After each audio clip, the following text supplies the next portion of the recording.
सुप्रभात प्यारे बच्चों। आज हम बही खाता विषय का अध्याय 1 पढ़ेंगे, जिसका नाम है अलाभकारी संगठनों के वित्तीय विवरण। आपकी जानकारी के लिए बता दूं कि पूर्व में ये 11वीं कक्षा में चैप्टर कई वर्षों से चलता आ रहा है, किंतु 2 वर्षों से ये 12वीं कक्षा में के सिलेबस में आ गया है और 12वीं कक्षा का ये फर्स्ट चैप्टर बन गया है। 11वीं में ये लास्ट में था, 12वीं में ये आके फर्स्ट चैप्टर बन गया है। तो आज हम इसको अध्ययन करेंगे। अलाभकारी संगठन के वित्तीय विवरण। अब अलाभकारी का मतलब क्या होता है? अलाभकारी, जिसका उद्देश्य लाभ कमाना नहीं होता, वो क्या कहलाते हैं? अलाभकारी कहलाते हैं। और संगठन यानी ऑर्गेनाइजेशन, ऐसी संस्था जिनका उद्देश्य लाभ कमाना नहीं होता अपितु समाज की सेवा करना होता है, वो क्या कहलाते हैं? अलाभकारी संगठन कहलाते हैं। अब व्यापारी क्या करते थे कि लाभ या हानि जानने के लिए लाभ हानि खाता तैयार करते थे, किंतु समाज की सेवा करते करते ये अपना लाभ हानि नहीं खाता तैयार करेंगे, किंतु ये अपना आय और व्यय जानने के लिए, प्राप्ति और भुगतान ज्ञात करने के लिए रोका खाता तैयार करते हैं। वर्ष भर में इनको कितनी आय हुई और इन्होंने कितना व्यय किया। तो अलाभकारी संस्थाएं क्या कहलाती हैं? जिनका उद्देश्य लाभ कमाना नहीं होता है। इनका उद्देश्य क्या होता है? समाज की सेवा करना होता है। ऐसी संस्थाएं समाज के सेवा के लिए अपने कार्य करती हैं। इसके उदाहरण दिए बच्चों, देखेंगे क्लब, जैसे बौद्धिक स्तर बढ़ाने के लिए संस्थाएं क्या करती हैं? क्लब खोलती हैं, पुस्तकालय खोलती हैं, जिसको हम लाइब्रेरी भी बोल सकते हैं, स्कूल, कॉलेज, यहां से हम क्या करते हैं? ज्ञान अर्जन करते हैं। तो ये समाज की सेवा के रूप में है। फिर उसके पश्चात औषधालय, प्रसूति गृह, धार्मिक संस्थाएं खोली जाती हैं।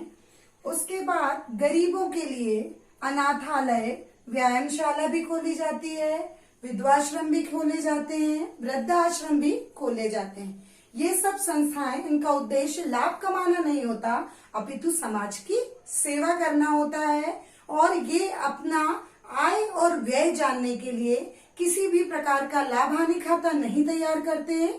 ये रोकड़ पद्धति से सिर्फ रोकड़ खाता तैयार करते हैं, जिसको 2 भागों में हम विभाजित कर सकते हैं। सर्वप्रथम हम क्या तैयार करते हैं? रोकड़ खाता की मदद से हम प्राप्ति और भुगतान खाता तैयार करते हैं कि हमको वर्ष भर में कितनी प्राप्ति हुई और हमको वर्ष भर में कितने व्यय हुए, हमको वर्ष भर में कितनी आय हुई और हमको वर्ष भर में कितना व्यय हुआ, यानी कितना आया और कितना गया। केवल इनको इतनी ही जानकारी होती है। आगे देखें बेटा, अब हमने अलाभकारी संस्था पढ़ ली, अलाभकारी संगठन पढ़ लिए। उसी की श्रेणी में हम आगे बढ़ते हैं तो हम देखते हैं पेशेवर व्यक्ति। पेशेवर व्यक्ति, ये शब्द सुना होगा आपने, जिनका पेशा होता है। तो पेशा क्या, पेशेवर व्यक्ति कौन कहलाते हैं? वह व्यक्ति जो अपनी बुद्धि और कौशल के प्रयोग से, अपने ज्ञान और कौशल के प्रयोग से आय कमाते हैं, वो क्या कहलाते हैं? पेशेवर व्यक्ति कहलाते हैं। अब पेशेवर व्यक्ति में कौन कौन आएंगे? पेशेवर व्यक्ति में जैसे आएंगे चार्टर्ड अकाउंटेंट, जिसको हम सीए भी बोलते हैं, पुलिसमैन हो जाएगा, प्राध्यापक यानी टीचर, उसके बाद आपके शैक्षणिक संस्थान में जो कार्यरत करते हैं वो, ये सारे किसकी श्रेणी में आएंगे?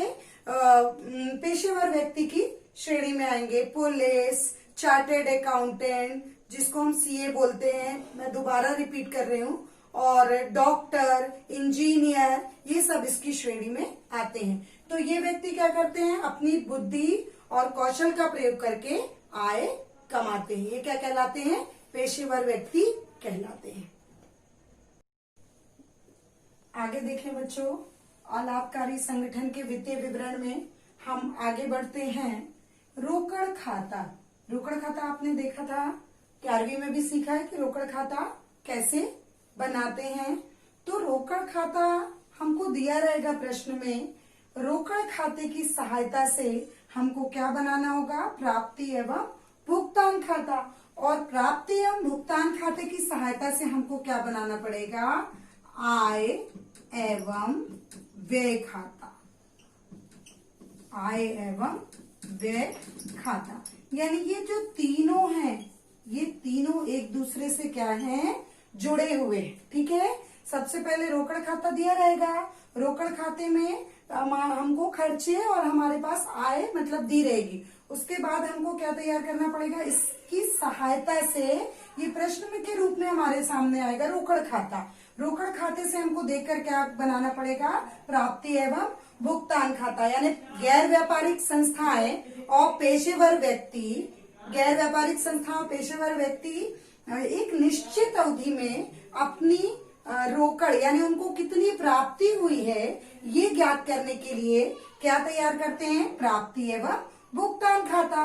तो इसके जो डेबिट पक्ष में रहेगा कुल प्राप्ति, जैसे ये आपका डेबिट पक्ष कहलाता है और ये आपका क्रेडिट पक्ष कहलाएगा। ठीक है, तो डेबिट पक्ष में कुल प्राप्ति, उसको क्या आएगा, जो भी प्राप्त हुआ है कुल प्राप्ति आएगी इसके। और क्रेडिट पक्ष में कुल भुगतान, जितनी भी भुगतान की मदें होंगी वो आपको कहां पर आएगा, क्रेडिट पक्ष में आएगा। तो डेबिट में हमको जितनी भी प्राप्ति है वो डेबिट में आ गया और जितनी भी भुगतान है वो क्रेडिट में। अब हमको एक संस्था में प्राप्ति क्या कहलाती है और भुगतान क्या कहलाते हैं, हमने 11वीं में क्या पढ़ा था, 11वीं में जो हमने पढ़ा था व्यापारिक संस्था के लिए जैसे वेतन एक खर्च है, तो यहाँ पर भी अगर हम वेतन होगा तो वो खर्च है। लेकिन आजीवन सदस्यता शुल्क, मेंबरशिप फीस, एंट्रेंस फीस, ये सब डोनेशन, ये सब क्या हो गया, हमारे लिए प्राप्ति होगी। क्यों प्राप्ति होगी, क्योंकि संस्था किसी को दान देती नहीं है, संस्था को दान मिलता है। कोई भी स्कूल कॉलेज आपने देखा है कि स्कूल कॉलेज किसी को दान देती है, नहीं। कोई विधवा आश्रम, बाल आश्रम, अनाथ आश्रम किसी को दान देते हैं क्या, नहीं, उनको चैरिटी मिलती है। तो अभी तक आपने 11वीं में क्या पढ़ा था कि डोनेशन खर्चे में आता था, पर यहाँ पर डोनेशन क्या आएगा, प्राप्ति में आएगा। और वेतन हुआ तो काय में जाएगा, खर्चे में जाएगा। किराया हुआ तो मान लो बिल्डिंग हमारा विद्यालय किराए से चल रहा है, तो कोई संस्था किराए से चल रही है, कोई क्लब किराए से चल रहा है, तो उसका हमको किराया देना पड़ेगा। अगर संस्था में न्यूज़पेपर आ रहा है तो वो भी क्या होगा हमारा, उसका भी हमको खर्चा उठाना पड़ेगा। अगर क्लब है, स्पोर्ट्स क्लब है, तो स्पोर्ट्स क्लब में यदि हमारे पास हम खेल कूद की सामग्री खरीदते हैं तो वो भी संस्था का खर्च होगा। लेकिन संस्था में कोई मेंबर बनता है तो वो मेंबरशिप फीस देगा, तो वो संस्था की प्राप्ति हो जाएगी। फिर संस्था में कोई एंट्री लेगा, मेंबरशिप फीस अलग होगी, एंट्री फीस अलग हो गई। तो एंट्री लेगा तो वो भी एक शुल्क जमा करेगा, तो वो भी क्या हो गया, हमारे लिए प्राप्ति के साधन हो गए, आय के साधन हो गए। फिर हमारे लिए कोई डोनेशन देगा, वो भी हमारे लिए क्या हो गया, चैरिटी हो गया, दान हो गया, चंदा हो गया, डोनेशन हो गया, सब चीज एक ही है। तो ये संस्था के लिए किसके साधन होते हैं, प्राप्ति के साधन होते हैं। और भुगतान के साधन हमने आपको बता दिए। तो इस तरीके से हमारा प्राप्ति भुगतान खाता बनेगा।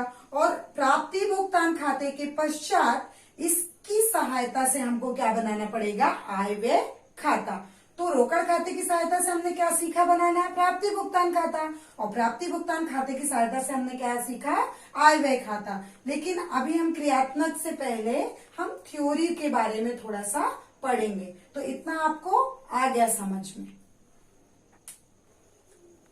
अभी हमने बच्चों रोकड़ खाता, रोकड़ खाते से प्राप्ति भुगतान खाता और आय व्यय खाता पढ़ा था। तो प्राप्ति भुगतान खाते से आशय तो हम समझ गए, पर प्राप्ति भुगतान खाते की विशेषताएं, यानी इसकी विशेषता क्या है, लक्षण क्या है, विशेषता और लक्षण और प्रकृति, ये तीनों क्या होते हैं, एक ही होते हैं। विशेषता, लक्षण और प्रकृति ये तीनों एक ही होते हैं। अगर प्रश्न में थोड़ा सा भी परिवर्तन आए तो उत्तर यही होगा। किसी भी प्रश्न को आप मात्र 5 बिंदुओं में याद करेंगे।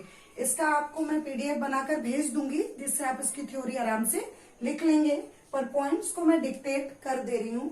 शीर्षक, सर्वप्रथम हम शीर्षक में क्या लिखते हैं? सर्वप्रथम हम शीर्षक में कि हमको किस कंपनी का खाता बनाना है, हमको क्या बनाना है, मतलब प्राप्ति भुगतान खाते में शीर्षक क्या होगा। फिर उसके बाद हमको नीचे डेट लिखने के बाद हमको नीचे प्राप्ति एवं भुगतान खाता लिखना पड़ेगा, ठीक है। उसके बाद दूसरे स्थान पर जब हमारा खाता बन जाता है तो प्रारंभ कैसे किया जाएगा, उसकी शुरुआत कैसे की जाएगी? तो उसकी शुरुआत रोकड़ शेष जो आएगी, जो रोकड़ शेष उसमें दी होगी पिछले वर्ष की, उसको हम by balance to balance BD के नाम से शुरुआत करेंगे। तो कहां से शुरू करेंगे? टू में। तो जो रोकड़ की शुरुआत प्रारंभ किससे होगा? टू बैलेंस बीडी, जिसमें हम रोकड़ शेष पिछले वर्ष की इस वर्ष लेकर आएंगे। फिर प्रकृति, ये खाता किस प्रकृति का होता है? अपन ने 3 प्रकार के खाते पढ़े हैं 11वीं में, तो ये खाता किस प्रकृति का होगा? वास्तविक प्रकृति का होगा, ठीक है। फिर उसके बाद प्राप्तियां। अब प्राप्तियां कहाँ लिखी जाएंगी बच्चों? हमने अभी बताया था कि डेबिट पक्ष जो होगा, ये जो हमारा डेबिट पक्ष होगा ये प्राप्ति पक्ष होगा, और जो क्रेडिट पक्ष होगा वो भुगतान पक्ष होगा। तो डेबिट पक्ष में समस्त प्राप्तियों को लिखा जाएगा और भुगतान क्रेडिट पक्ष में समस्त भुगतान पक्ष को लिखा जाएगा। ध्यान देंगे बच्चों, आय और व्यय खाता। प्राप्ति भुगतान खाते के बाद हम आगे चलते हैं। आय और व्यय खाता है क्या? तो जो गैर व्यापारिक संस्थाएं, अलाभकारी संगठन को ही हम गैर व्यापारिक संस्थाएं कहते हैं। तो ये रोकड़ खाता बनाते हैं, रोकड़ खाते के बाद ये प्राप्ति भुगतान खाता भी बनाते हैं। किंतु रोकड़ खाता और प्राप्ति भुगतान खाता बनाने के बाद इनको सही आंकड़े नहीं प्रस्तुत होते हैं कि इनको वर्ष में आय अधिक हुई या व्यय अधिक हुआ, तो ये संतुष्ट नहीं हो पाते हैं। तो ये जो अलाभकारी संगठन होती हैं, संस्थाएं होती हैं, ये क्या करती हैं? आय और व्यय खाता तैयार करती हैं। तो आय और व्यय खाता हमको सही आर्थिक स्थिति उनकी बताता है कि उनको वर्ष भर में आय अधिक हुई या व्यय अधिक हुए। तो इसके लिए प्राप्ति भुगतान खाते की सहायता से क्या बनाया जाता है? आय और व्यय खाता बनाया जाता है, ठीक है बच्चों। उसके आगे हम चलें, आय एवं व्यय खाते की विशेषता, लक्षण, प्रकृति क्या होती है? तो देखें प्रकृति।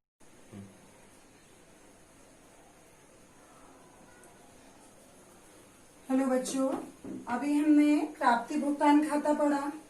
प्राप्ति भुगतान खाते की सहायता से हम क्या बनाते हैं? आय और व्यय खाता। पर आय और व्यय खाता क्यों बनाया जाता है? ध्यान देंगे, रोकड़ खाता बनाने के बाद, प्राप्ति भुगतान खाता बनाने के बाद भी सही स्थिति प्राप्त नहीं होती संगठनों को, संस्थाओं को, कि हमको वर्ष में, वित्तीय वर्ष में हमको आय कितनी हुई है और हमको व्यय कितना हुआ है। तो इसकी सही स्थिति, वित्तीय वर्ष की सही स्थिति ज्ञात करने के लिए हमको क्या बनाना पड़ता है? आय और व्यय खाता बनाना पड़ता है। तो आय और व्यय खाता किसकी सहायता से बनता है? प्राप्ति और भुगतान खाते की सहायता से बनता है। अब आय और व्यय सही स्थिति क्यों नहीं बताती? क्योंकि प्राप्ति भुगतान खाते में हम उधार लेन देन नहीं करते हैं, उधार लेन देन का लेखा नहीं करते हैं। पर व्यापार मतलब जो संस्थाएं होती है वो नगद में ही सारे कार्य नहीं करती हैं। कुछ संस्थाएं उधार में भी कार्य चलता है, तो उसका सही लेखा ज्ञात करने के लिए हमको क्या बनाना पड़ेगा?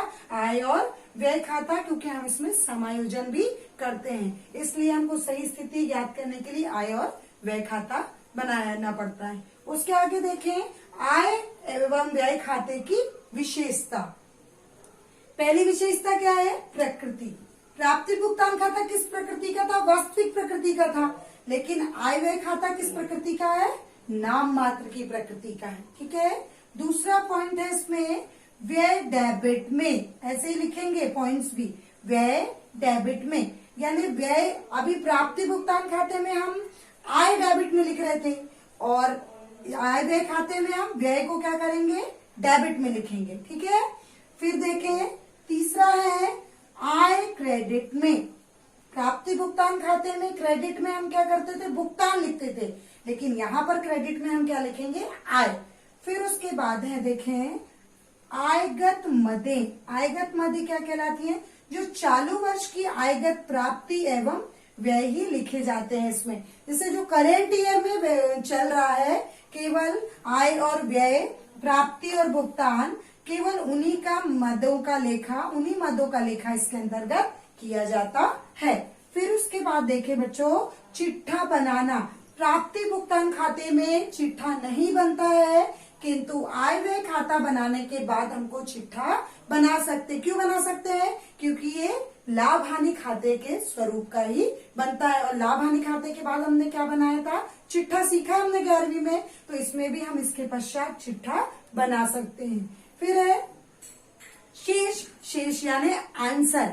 यदि आय का आधिक्य व्यय पर होगा, यानी आय अधिक होगी और व्यय कम होगा, तो जो शेष आएगा उसको हम क्या बोलेंगे, आधिक्य बोलेंगे।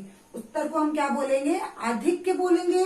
और यदि व्यय अधिक हुआ, व्यय का आधिक्य आय पर हो गया, यानी व्यय अधिक हुआ और आय कम हो गई, तो हम उसको क्या बोलेंगे, उत्तर को कमी बोलेंगे। ठीक है।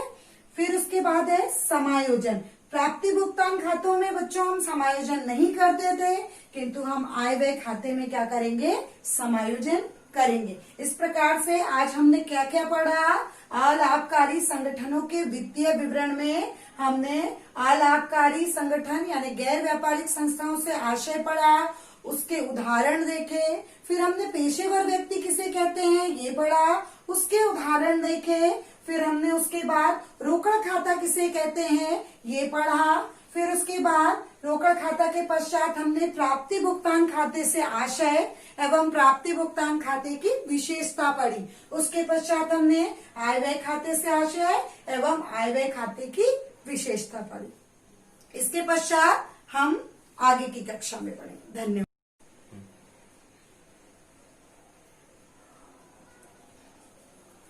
हेलो बच्चों, अभी हमने प्राप्ति भुगतान खाता पढ़ा। प्राप्ति भुगतान खाते की सहायता से हम क्या बनाते हैं, आय और व्यय खाता। पर आय और व्यय खाता क्यों बनाया जाता है, ध्यान देंगे। रोकड़ खाता बनाने के बाद, प्राप्ति भुगतान खाता बनाने के बाद भी सही स्थिति प्राप्त नहीं होती संगठनों को, संस्थाओं को, कि हमको वर्ष में, वित्तीय वर्ष में हमको आय कितनी हुई है और हमको व्यय कितना हुआ है। तो इसकी सही स्थिति, वित्तीय वर्ष की सही स्थिति ज्ञात करने के लिए हमको क्या बनाना पड़ता है, आय और व्यय खाता बनाना पड़ता है। तो आय और व्यय खाता किसकी सहायता से बनता है, प्राप्ति और भुगतान खाते की सहायता से बनता है। अब आय और व्यय सही स्थिति क्यों नहीं बताती, क्योंकि प्राप्ति भुगतान खाते में हम उधार लेन देन नहीं करते हैं, उधार लेन देन का लेखा नहीं करते हैं। पर व्यापार मतलब जो संस्थाएं होती है वो नगद में ही सारे कार्य नहीं करती हैं। कुछ संस्थाएं उधार में भी कार्य चलता है, तो उसका सही लेखा ज्ञात करने के लिए हमको क्या बनाना पड़ेगा, आय और व्यय खाता, क्योंकि हम इसमें समायोजन भी करते हैं। इसलिए हमको सही स्थिति ज्ञात करने के लिए आय और व्यय खाता बनाना पड़ता है। उसके आगे देखें, आय एवं व्यय खाते की विशेषता। पहली विशेषता क्या है, प्रकृति। प्राप्ति भुगतान खाता किस प्रकृति का था, वास्तविक प्रकृति का था, लेकिन आय व्यय खाता किस प्रकृति का है, नाम मात्र की प्रकृति का है। ठीक है। दूसरा पॉइंट है इसमें, व्यय डेबिट में, ऐसे ही लिखेंगे पॉइंट्स भी, व्यय डेबिट में, यानी व्यय, अभी प्राप्ति भुगतान खाते में हम आय डेबिट में लिख रहे थे और आय व्यय खाते में हम व्यय को क्या करेंगे, डेबिट में लिखेंगे। ठीक है। फिर देखें, तीसरा है आय क्रेडिट में। प्राप्ति भुगतान खाते में क्रेडिट में हम क्या करते थे, भुगतान लिखते थे, लेकिन यहाँ पर क्रेडिट में हम क्या लिखेंगे, आय। फिर उसके बाद है देखें आयगत मदें। आयगत मदें क्या कहलाती है, जो चालू वर्ष की आयगत प्राप्ति एवं व्यय ही लिखे जाते हैं इसमें। जैसे जो करेंट ईयर में चल रहा है, केवल आय और व्यय, प्राप्ति और भुगतान, केवल उन्हीं का मदों का लेखा, उन्हीं मदों का लेखा इसके अंतर्गत किया जाता है। फिर उसके बाद देखें बच्चों, चिट्ठा बनाना। प्राप्ति भुगतान खाते में चिट्ठा नहीं बनता है, किंतु आय व्यय खाता बनाने के बाद हमको चिट्ठा बना सकते। क्यों बना सकते हैं? क्योंकि ये लाभ हानि खाते के स्वरूप का ही बनता है। और लाभ हानि खाते के बाद हमने क्या बनाया था? चिट्ठा सीखा हमने 11वीं में, तो इसमें भी हम इसके पश्चात चिट्ठा बना सकते हैं। फिर है शेष। शेष यानी आंसर। यदि आय का आधिक्य व्यय पर होगा, यानी आय अधिक होगी और व्यय कम होगा, तो जो शेष आएगा उसको हम क्या बोलेंगे? आधिक्य बोलेंगे। उत्तर को हम क्या बोलेंगे? आधिक्य बोलेंगे। और यदि व्यय अधिक हुआ, व्यय का आधिक्य आय पर हो गया, यानी व्यय अधिक हुआ और आय कम हो गई, तो हम उसको क्या बोलेंगे? उत्तर को कमी बोलेंगे। ठीक है।